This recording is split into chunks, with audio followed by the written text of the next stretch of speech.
It's VA Wednesday and scam week. So today we're going to talk about a scam that I saw someone tried to do to my borrower, but then it also recently came up in training. So because I'm licensed in so many states, I have to do continuing education. And at this point, I think I've done over 30 hours in the last month, and I've got another 15 to go so I can renew in those 43 states. But the key thing is that I've seen it firsthand, and it's coming up in trainings, which means it's rampant, guys. So you got to watch out for this. So this was a VA borrower. He contacted me to do a VA interest rate reduction loan. We had him locked. 2 weeks after he called me, he was like, "Hey Jen, there's a notary trying to contact me to sign loan docs. Did you set up a notary?" And I was like, "No, it's only been 2 weeks. Your file's not even in underwriting yet."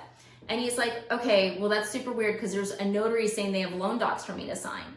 And I was like, "Okay, so have you talked to other lenders? Were you working with another lender? What's the deal?" He's like, "Well, I had applied at XYZ Mortgage, but then I didn't like their rates. And then this guy called me and everything sounded really, really good on the phone. But then he told me where he could lock me, and I told him I didn't want to move ahead after he pulled credit." And I'm like, "Okay, well, that's super weird. Did you ever sign anything with this guy?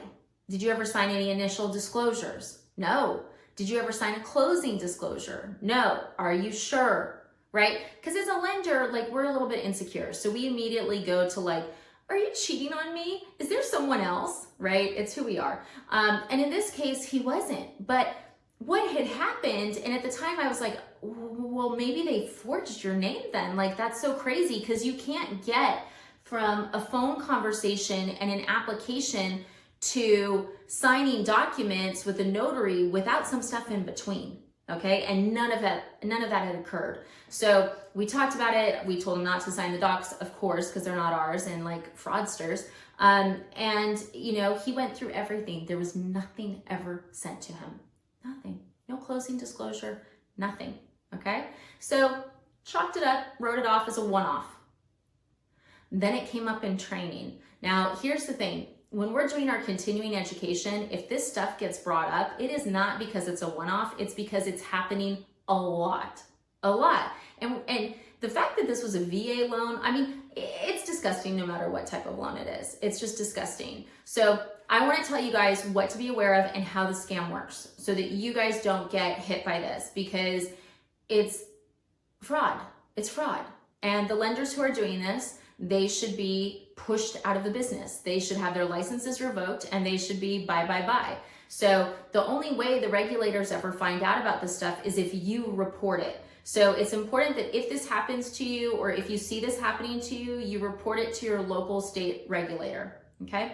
So when we're doing a loan, within 3 business days of triggering the application, we have to send you initial disclosures. Initial disclosures, probably 50 pages. Now, everything's electronic now, to a large extent. So once in a while, we'll mail out docs, but this is an electronic scam. So we send everything electronically. So you'll get your disclosures via email. Of course, we have you sign an e-consent first that you authorize us to communicate with you in that manner, but you'll get your disclosures via email. Now, that may be the only set of disclosures you get. If I locked you up front, you're not going to get anything else in the middle unless the loan amount changes. At that point, we would also send you something for review. And then by law, we have to send you what's called a closing disclosure within 3 days of sending out loan docs. So 3 days before you can sit down with a notary and sign your loan docs, we have to send a closing disclosure, and you have to sign it. Okay. Now, in the case of this borrower, he never had a closing disclosure. He never had initial disclosures. He had a conversation, application, don't move forward, loan docs. So how did they do it? Well, apparently, based on what I learned in training, is there's loan officers around the country who are setting up email accounts in borrowers' names that the borrower has no access to, that the loan officer has access to. So the loan officers are click, click, click, click, click, as if they were the borrower. Yeah.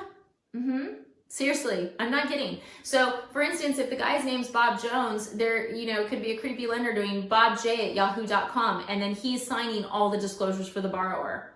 Total and absolute fraud.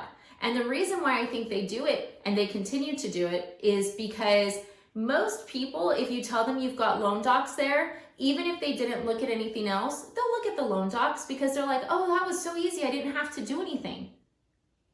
Yeah, because it was fraud, guys. It was fraud. And we see this on VA interest rate reduction loans because they're very low doc. It's something a lender can do without getting a bunch of documents for you. So it's important to know that if you're not seeing normal disclosures, if you don't get initial disclosures, if you don't get a closing disclosure, you need to be afraid, okay? You really want to make sure, and I would document in an email to the lender, I would say, to verify, you have XYZ email as my email, correct?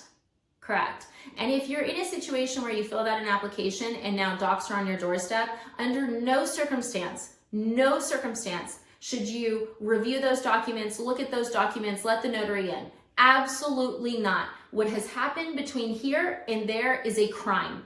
It's a crime. It's not the way it's supposed to be done.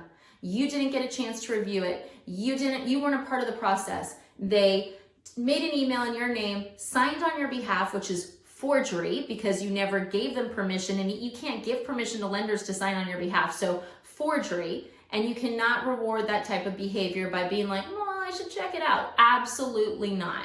The only way we're going to get people to do the right thing is by forcing them sometimes. There's lots of people that want to do the right thing organically, right? But at the same point, there's a lot of people that don't. So unless we hold their feet to the fire, which seems to be my phrase of the month, it's not going to happen. So key things, you should get initial disclosures, you should get a closing disclosure. If you don't get those, but you've got loan docs, you're working with a fraudster and it's time to run. So I hope this has been helpful. Happy VA Wednesday, and I hope this one doesn't happen to you guys.